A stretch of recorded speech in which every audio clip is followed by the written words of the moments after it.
Кніга Яреміі, раздзел 10.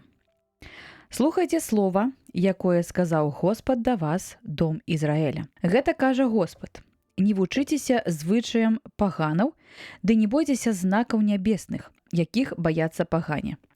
Бо законы паганаў марныя, бо ўмельства рук майстра апрацоўвае сякерай дрэва з лесу.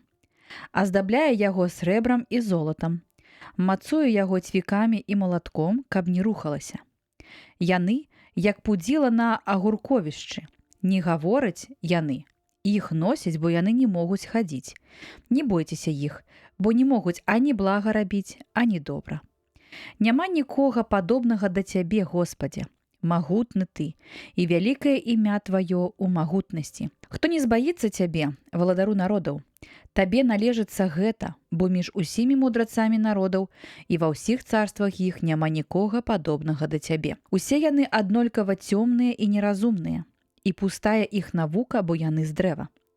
Срэбраная бляха, прывезеная з Тарсіса, і золата з Уфаза, твор майстра і рук залатара. Адзенне іх з блакіту і пурпуру. Усё гэта тварэнне майстроў.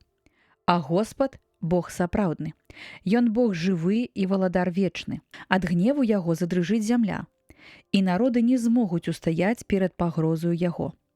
Вось так кажыце ім: багі, якія не стварылі неба і зямлю, прападуць з зямлі і з таго, што пад нябёсамі. Ён стварыў зямлю сілай моцы сваёй, умацаваў сусвет мудрасцю сваёй і розумам сваім раскінуў нябёсы. Голасам сваім ён творыць шматлікія воды на небе, ды падымае хмары ад небасхілаў зямлі.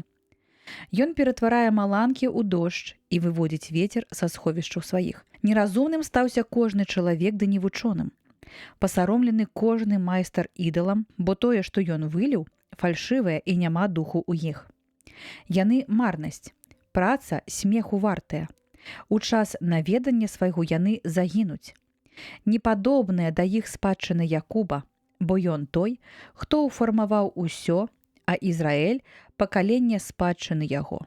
Господ магуцеў імя яму. Пазбірай з зямлі клункі свае ты, які сядзіш у аблозе. Бо вось што кажа Господ: вось я ў гэты раз выкіну далёка жыхароў зямлі, ды патрывожу іх так, каб адшукалі мяне. Гора мне дзеля няшчасця майго, рана мая невылечная. Але я сказаў: зразумела, гэта хвароба мая, і я перанясу яе. Палатка мая спустошана, усе вяроўкі мае пазрываны. Сыны мае адышлі ад мяне, і няма іх. Няма ўжо нікога, хто б ізноў расцягнуў палатку маю, і хто б напяў мае палотны, бо неразумна паводзілі сябе пастыры і не шукалі Господа. Таму не пашанцавала ім, а ўвесь іх статак рассыпаўся. Голас чуткі, вось, даходзіць і ўзрушэнне вялікае з зямлі паўночнай, каб змяніць гарады юдэйскія ў пустыню і ў паселішча шакалаў. Ведаю, Господзе, што не чалавек вызначае свой шлях, ды не ў моцы чалавека ісці і накіроўваць крокі свае. Пакарай мяне, Господзе, але па законе, ды не ў гневе тваім, каб часам не абярнуў ты мяне ў нішто. Вылі гнеў свой на народы, якія не прызнаюць цябе, і на плямёны, якія не прызываюць імя твайго, бо праглынулі яны Якуба і з'елі яго, і спустошылі выганы яго.